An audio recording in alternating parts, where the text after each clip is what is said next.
अनमोल वचन अखिल भारतीय संत मत सत्संग के संस्थापक और गृहस्थ में आनंद योग के जनक परम संत महात्मा परम पूज्य श्री यशपाल जी महाराज अर्थात परम पूज्य भाई साहब जी द्वारा प्रतिपादित इन अनमोल वचनों का पालन करना अति आवश्यक है।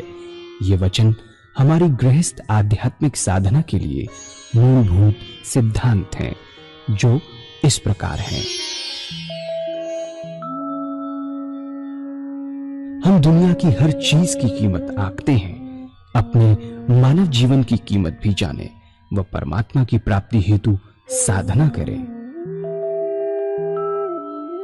मनुष्य योनि एक उपहार है, इसीलिए परमात्मा को धन्यवाद देते हुए आधा घंटा प्रातःकाल, आधा घंटा सायंकाल पूजा अवश्य करें। सत्संग, सतनाम व सद्गुरु को प्राथमिकता देते हुए इसी के आधार पर ध्यान योगाभ्यास अवश्य करें व गृहस्थ के कार्यों को परमात्मा का कार्य समझकर उसी की याद में संपन्न करें। हर समय ये ध्यान रहे कि गुरु कृपा द्वारा परमात्मा की पवित्र सत्ता का हमारी आत्मा में वास है, अतः मन में निरंतर अपने इष्ट देव का जाप करें। मान सम्मान की इच्छा न करें व अपमान से दुखी न हो। परमात्मा के अतिरिक्त किसी और का भय न करें। दूसरों की बुराई न करें, न सुने, सत्य व मधुर बोलें, अश्लील शब्द मुंह से ना निकालें, सभी से नम्रतापूर्ण व सुंदर व्यवहार करें। धर्म पत्नी के अतिरिक्त अपने से बड़ी से माता जैसा, बराबर की से बहन जैसा व छोटी से पुत्री जैसा व्यवहार करें। सांसारिक जीवन यापन की आवश्यकताएं अंतहीन है, इसलिए अधिक से अधिक समय सत्संग में व धन परोपकार में खर्च करें। याद रखें, न स्त्री माया है, न धन दौलत, न ही परिवार। माया वह है जो हृदय को परमात्मा से दूर हटा दे। अतः निरंतर सत्संग और सद्गुरु की शरण में रहने का प्रयास करें। भोजन अपने इष्ट को अर्पण कर प्रसाद रूप में परमात्मा की याद में करें। रात्रि में सोने से पहले अच्छे बुरे कार्यों का आत्मनिरीक्षण कर उसका समुचित पश्चाताप करते हुए ध्यान करें व प्रभु की गहरी याद में ही विश्राम करें। परमात्मा तू ही है, तेरी इच्छा पूर्ण हो।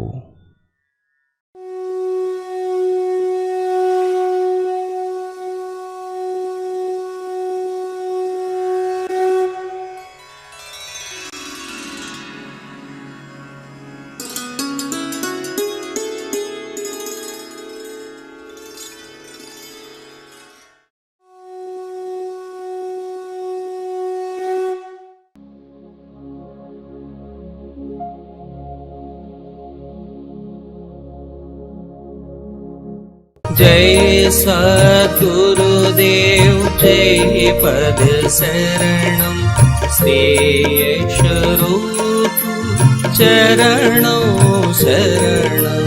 जय सद्गुरुदेव जय पद शरणं श्रेयस रूप चरणों शरणं। महाराज जी ने बताया उस वक्त एटा में थे, उनके एक शिष्य थे सूफी जी। सूफी जी का शरीर पूरा हो गया, उनके शिष्य पूरी विद्या प्राप्त न कर सके, कुछ कमियां रह गईं। क्योंकि ये शिष्य भी एटा में थे और उन्हें सच्ची लगन थी। सूफी जी का शरीर पूरा हो गया और पूर्ण विद्या प्राप्त न कर सके। सूफी जी के मजार पर जाकर बैठते, दुआ करते। रात को सपना हुआ कि यहां एक सूफी जी है, आप उनके पास जाओ तो आपका काम बन जाएगा। स्वप्न उनके दर्शन हुए दत्ता जी महाराज के। कितने दिनों तक इनकी तलाश करते रहे, लेकिन ये नजर नहीं आए। किसी ने बताया कि सूफी जी यहां हैं, लगते तो मुसलमान जैसे हैं। मुसलमान भाई उन्हें सूफी कहते हैं और हिंदू भाई महात्मा कहते हैं। फिर वे पहुंच गए, क्योंकि सपने में दर्शन दिए थे इसलिए पहचान लिया। बड़े अदाब से आपने स्वप्न सुनाया।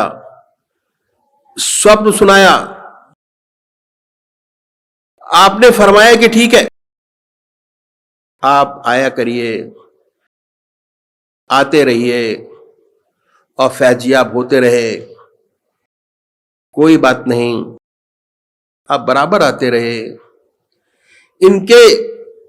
जब इनके पीर साहब का उर्स आया तब वे मिलने आए और कहा साहब उर्स है, आप आए। उन्होंने उर्स का पैसा ले लिया, लेकिन जिस अदाब से देना चाहिए था, जिस अदाब से देना चाहिए था, वो बात नहीं थी। बोले कि देखो भाई, बात ऐसी है, मैं घर वाली से मालूम कर लूं, अगर वो इजाजत देंगी तो मैं जरूर उर्स में आऊंगा, अन्यथा नहीं। अब तशरीफ रखिए। बैठ गए, इंतजार करने लगे और आप घर के अंदर जाकर बैठ गए जैसा कुछ हुआ ही नहीं। आधा घंटा, 1 घंटा, 2 घंटा, 4 घंटे बाहर ना आए। सोचे लगा कि ये तो जन परस्त है, बाहर निकलेगा ही नहीं। बीबी के पास जाकर बैठ गया। इतना फायदा लेने के बाद भी उसके अंदर एक विचार आया, मन तो शैतान है। उठकर चले गए, उर्स किया, बहुत अच्छा रहा। लेकिन जब उर्स खत्म हुआ तो रात को फिर सपना दिया उनके पीर साहब ने कि तेरा उर्स मुकम्मल नहीं हुआ, तूने उन सूफी जी को तो बुलाया ही नहीं। बड़ा खटके। फिर हजूर के पास आए और बोले कि साहब आप नहीं गए तो मेरा उर्स मुकम्मल नहीं हुआ। ऐसे मेरे पीर साहब ने मेरे को स्वप्न में फरमाया है। आपने कहा अच्छा, आइंदा करोगे तो चलेंगे, फिर होगा तो चलेंगे। तो ऐसे रास्ते पर साधक को डाल देते थे।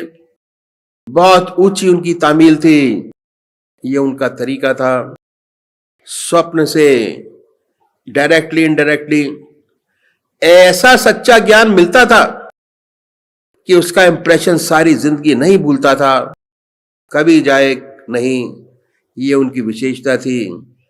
एक बार कानपुर में बैठे थे, महात्मा रबर दयाल जी उनके पिताजी, वो भी कानपुर में थे। लगभग 8:30 बजे का समय हुआ होगा। जब सत्संग समाप्त हुआ तो कहने लगे कि झांसी जाना है। आपके पिताजी ने फरमाया कि भाई झांसी क्यों जाना है? कहने लगे कि लगता है जाना है। फिर पूछा, फिर कहा कि नहीं जाना है। बात क्या है? बात चल ही रही थी, इतने में तार आ गया कि transfer to Jhansi, join immediately, leave by first train. जाना है। जगह नहीं थी, कभी झांसी गए नहीं थे, झांसी देखा नहीं। और लाला जी चच्चा जी महाराज के पास, एक रिटायर्ड वकील जो थे परम पूज्य चच्चा जी महाराज के पास आया करते थे। आपने चच्चा जी महाराज से कहा कि भाई बड़े के साथ, इन्हें बड़े कहते थे परम संत महात्मा बिजमोहन लाल जी महाराज को, आप चले जाओ। वकील साहब रिटायर्ड लाइफ व्यतीत कर रहे थे, उनके साथ चले गए और प्रातःकाली दोनों झांसी पहुंच गए। झांसी पहुंचे पर बाजार गए, बोले भाई दफ्तर जाने से पहले कोई नाश्ता कर लिया जाए। बाजार में पहुंचे, हलवाई की दुकान पर गए। उत्तर प्रदेश में नाश्ता था, देसी घी की जलेबी और दूध। एक एक पाव जलेबी और आधा आधा सेर दूध लिया। दोनों ने नाश्ता करने लगे। इतने में क्या हुआ कि वहां फकीर आ गया। उसने उसके आते ही सारी दुकानों के शटर्स फटाफट बंद होने शुरू हो गए। जिसने उसकी शक्ल देखी, भागो भागो कहने लगे। ये तो दूध पी रहे थे। दुकानदार ने भर से कोशिश की कि अंदर आ जाए, लेकिन ये नहीं गए और वह दुकान का शटर नहीं डाल सका। वह फकीर वहीं पर ही आ गया, उन्हीं के पास। उसने इनका हाथ पकड़ा और कहने लगा कि दूध पिला दे। हाथ पकड़कर इन्होंने कहा भाई जरूर, आधा सेर दूध और एक पाव जलेबी इसे भी दे दो। इसके बाद और मांगा, ये और पीऊंगा। फिर आधा सेर दूध और एक पाव जलेबी उसे फिर दिला दी। उसका पेट भर गया। उसके बाद उसने डकारे ली।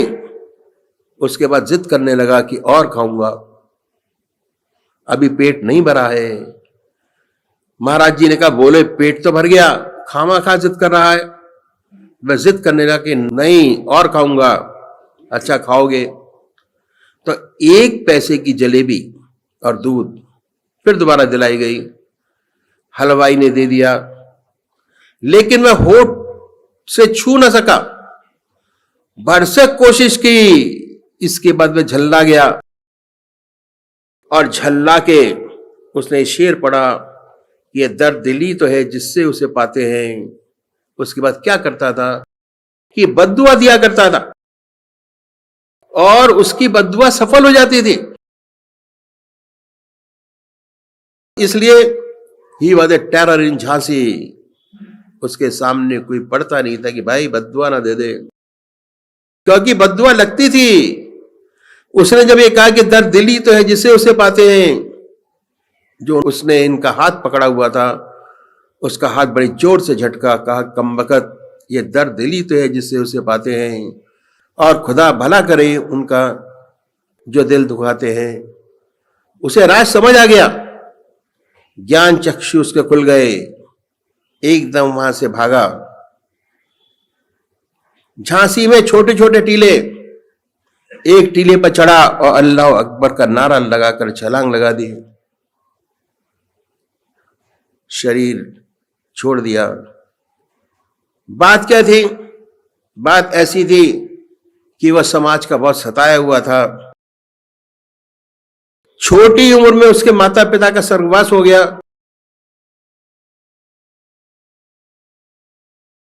छोड़कर चले गए। रिश्तेदारों ने बहुत तंग किया, बहुत लूटा खचोटा,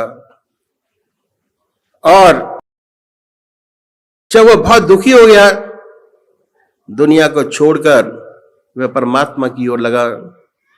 और क्योंकि उसका दिल टूटा हुआ था, दुखाया हुआ था, भगवान के सम्मुख बहुत रोया और उसको ऐसी सिद्धि प्राप्त हो गई कि जो कह दे सो हो जाए। क्योंकि वह संसार का सताया हुआ था, इसलिए बद्दुआ देता था, और उसके सामने जो पड़ता ये कहकर कि ये दर्द दिली तो है जिससे उसे पाते हैं, बद्दुआ देता। महाराज ने उसका हाथ झटका और कह दिया ये दर्द दिली तो है जिससे उसे पाते हैं, खुदा भला करे उनका जो दिल दुखाते हैं। तुझे उन्हें दुआ देनी चाहिए। तेरे दिल को चोट पहुंचाकर उसने तुझे अल्लाह से मिला दिया, आगे बढ़ा दिया। भगवान भला करे उनका, ईश्वर की तरफ लगा दिया, दुआ दो।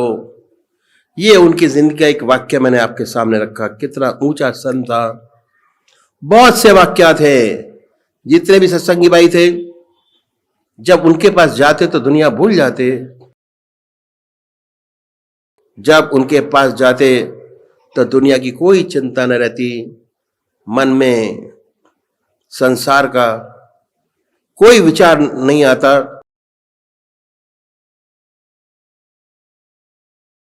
आपने स्वतः ईश्वर की याद बनी रहती।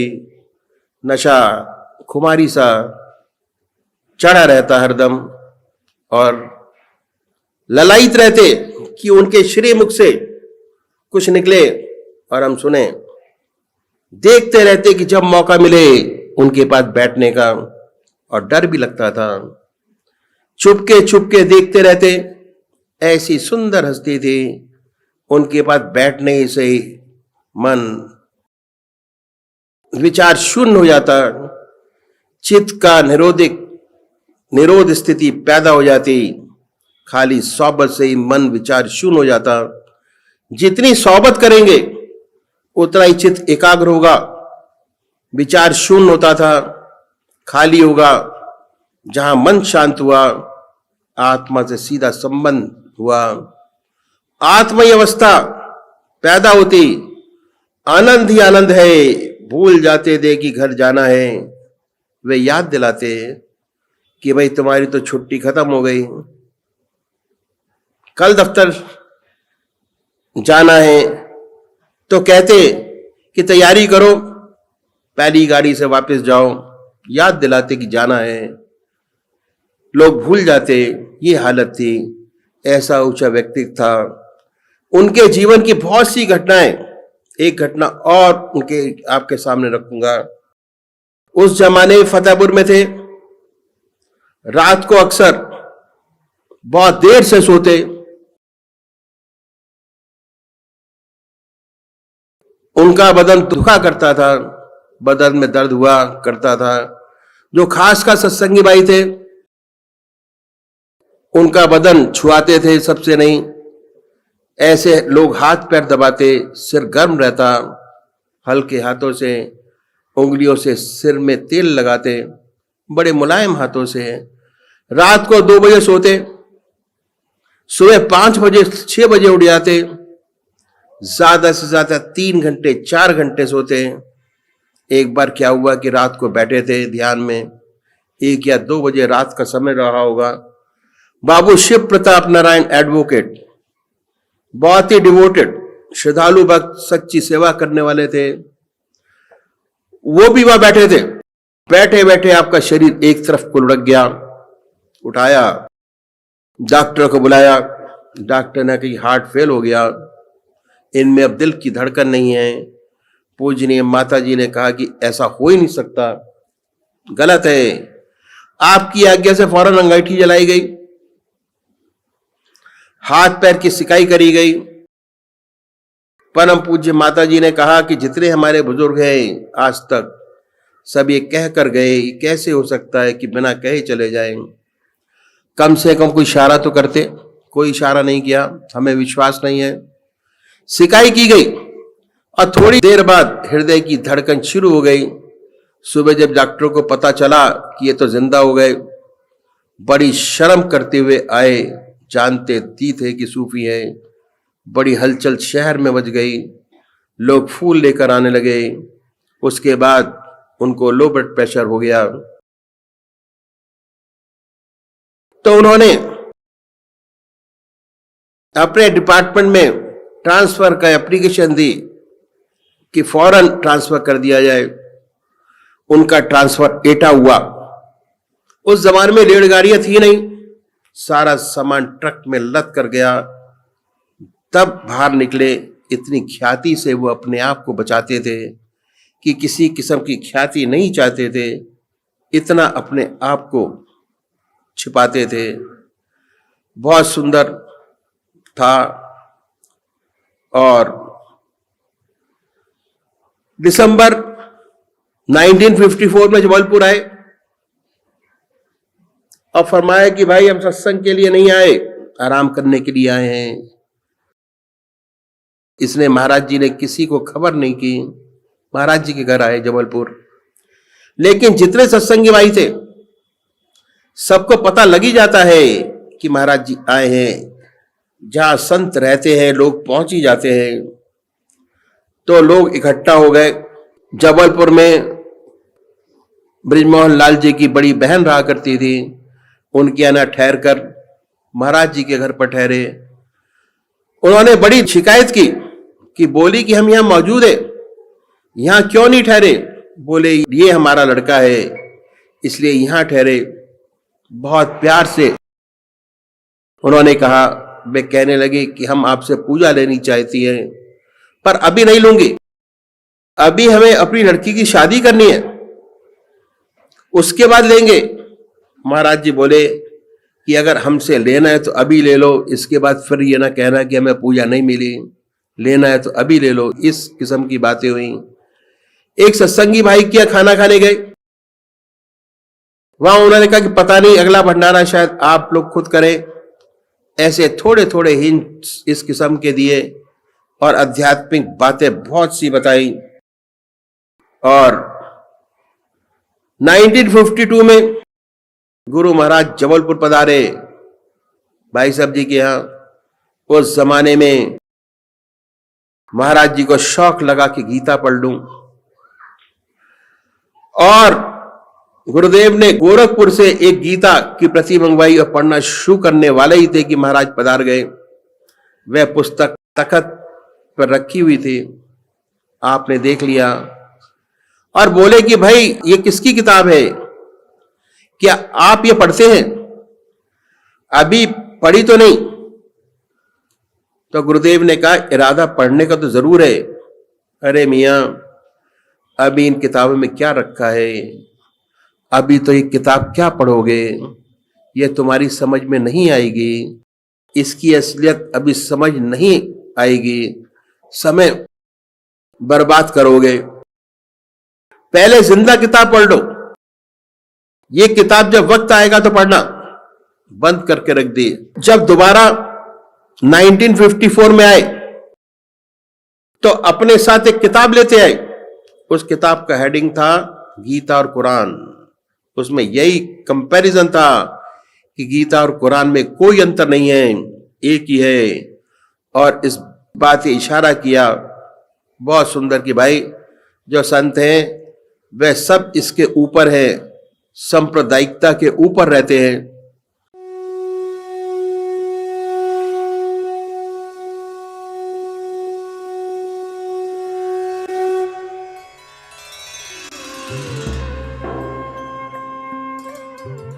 ध्यान योग के कार्यक्रम आनंद योग से निशुल्क जुड़ने के लिए संपर्क करें 9810239677।